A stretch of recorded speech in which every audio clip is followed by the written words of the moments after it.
Alright, so welcome everybody. I'm trying to demonstrate a screen overlay. So for when you screen share in Zoom or Teams giving presentations, this gives a nice kind of template. So the idea is that in Zoom and Teams normally you can have backgrounds, but it's very difficult to have foregrounds. So I've been playing around with this, and essentially you can see there's a mask. So this is a live webcam. This is a presentation which will work. So I can click through and we see the PowerPoint presentation coming through, and so on. So this video is going to try and share how this is done. So the basic components are that we have the webcam coming in, we have the PowerPoint file coming in, and we have this mask which has transparent parts that's allowing the PowerPoint and webcam to come through. And in setting up the setup, one thing we want is this is a dual screen setup, so I am talking to my second monitor. It is possible to do it on single screen, just much more awkward. So what I advise is that you have two monitors. The monitor that has your webcam on it is the monitor that we call the presentation screen. So this is my second monitor because my laptop webcam is broken, so I've got an external webcam over this monitor, and this means then I can look at the presentation. I'm looking at the camera as I'm giving the presentation. The laptop then is doing all the behind the scenes, making all the channels come together, and I'll show how that works. But the basic idea is you can play around with lots of things. So we started off with this setup here where I had my webcam and details. You can put whatever you like here. I'm leaving a nice bit of space here in case people are using live captions, so that's plenty of space there for those to exist. But you can have all kinds of options. You can have, for example, the slide options only, so if you want to really just focus on the slides. You can have the camera only, heaven forbid, so you can just see the full speaker view and his horrendous hairstyle. Or you can have whatever you like. So here's an example where I have a Microsoft Whiteboard notebook. So I'm able to write on this notebook, find the pen,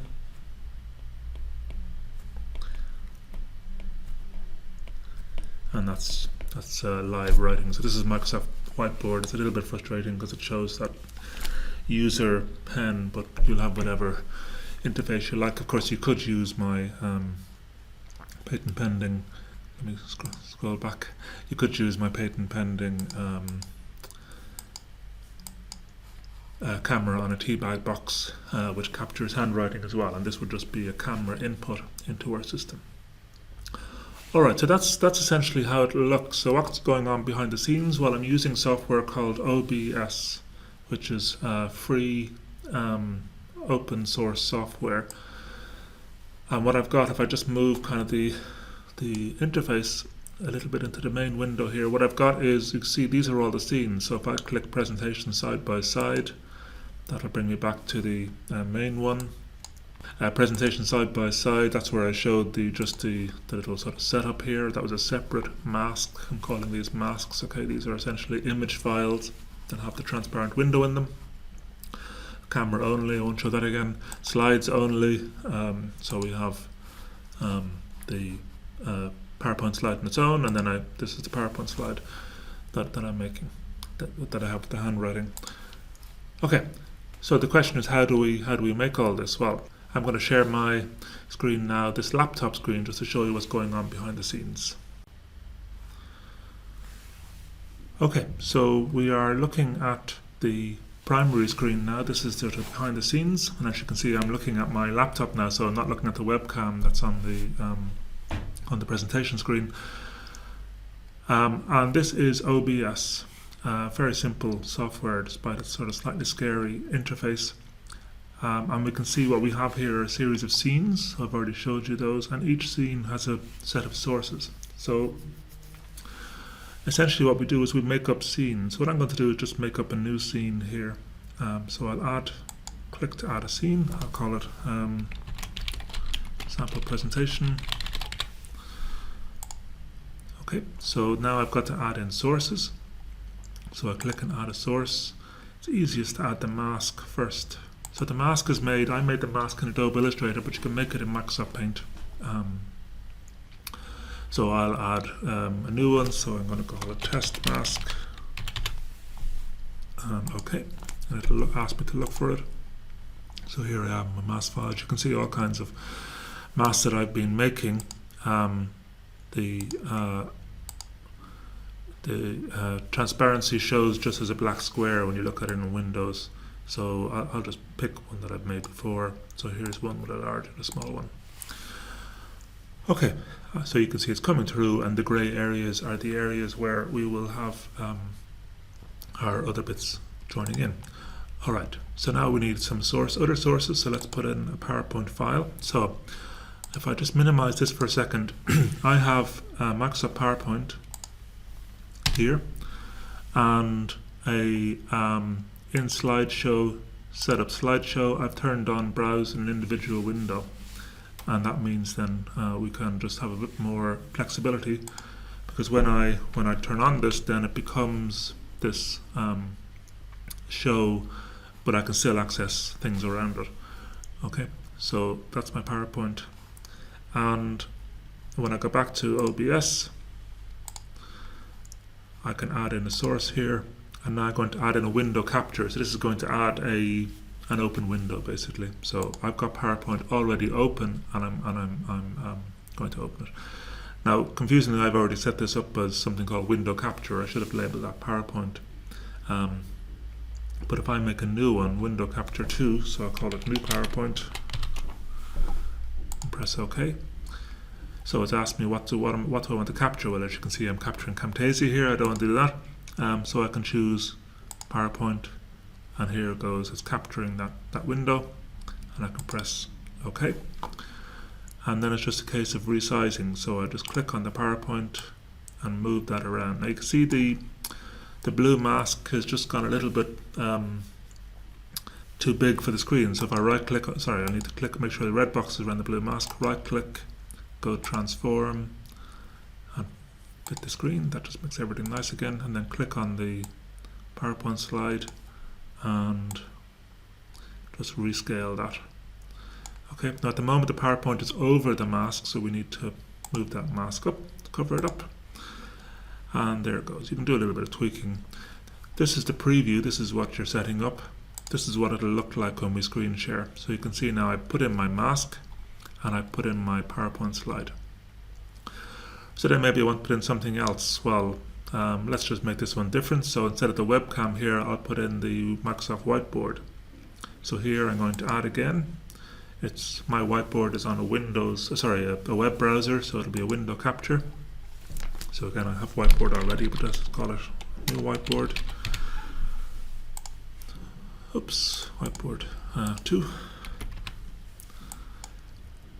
Alright, so again, it's just obviously defaulting to alphabetically. We do on Camtasia.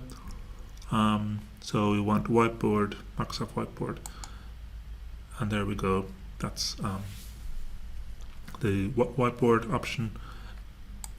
And that whiteboard for me is synced to my iPad, so therefore when I write on my iPad, I'll be able to, it'll come up live here. Now, obviously if you have a second camera, like I showed you in my teabag example, well, then here the source would be, where is it hiding? Video capture device. If you want a screen, that'll be display capture. So there's all kinds of media you can add in here. So again, it's just a case of oops, this is where be careful with the red boxes. It's just a case of clicking on the whiteboard and then resizing it. And again, I just need to put my mask over that. Alright, so you can see this hole isn't really great for the whiteboard, so I'd probably need to think about my mask again. But that, oops, yeah, that means I can just slot that in there, and off we go. Need to make it a bit smaller. And I'm going to put the PowerPoint above that so that doesn't override it. Okay, so this is what it'll look like. So this is going to be the output, so that when I screen share, this will be the output. So we're going to be sharing this using screen share, and the way to do this, so I'm going to get this on a second screen, what's on this program. If I just right click here and full screen projector, and this is where we choose what screen it's going to go on. So if I choose one, it'll go on my primary screen, this laptop. If I choose this one here, it's going to go on my second screen. And this one, you can't see it now, but when I have selected that second screen, it is now full screen projector on my second screen. So that means when I go to Teams or Zoom, all I've got to do is share that screen. And this is slightly different. There's quite a nice video online that taught me a lot about OBS, but here if I choose Start Virtual Camera, that there's nothing here, but for on Teams or Zoom, that will make, if we choose a video, that will make that a camera option. So rather than a webcam, we can choose that as an option. I don't like that approach because, of course, if there's more than one person in the room, there may be that the actual video that people see may be smaller because other people's webcams will interfere. So this idea of just full screen projector, choosing the screen and then sharing that screen as your output means it's much more flexible. So a few things. The first is, obviously, as you're navigating through your PowerPoint presentation, you need to be able to access it. So I'm going to minimize this, and now as I'm working through my PowerPoint presentation, I can just use the slides here in the knowledge that on my actual, oops, if I just push it over to the side here, so here's the output that's being shared on the second screen, and if I click on my PowerPoint slides. So this is why two screens is really necessary. I think you could probably just get away with one screen if you had a clicker, and that would advance the slides for you. The second thing is the Microsoft Whiteboard window needs to be active as well, so that needs to be open. And that's it. So in OBS, as you're going through your presentation, you'll have various scenes here, so you can click on a particular scene that you're interested in and click transition, and that will move to that scene. You can decide the kind of approach that happens. So let's see, something horrendous, add swipe, call it okay. Let's see how, I've never actually tried this, let's see what happens. So I'm going to go now to slides only, so if I press transition, that's how it'll happen. I quite like that actually. And off you go. So that's the sort of structure I have in place for this mask covering for presentations. So hopefully that was useful.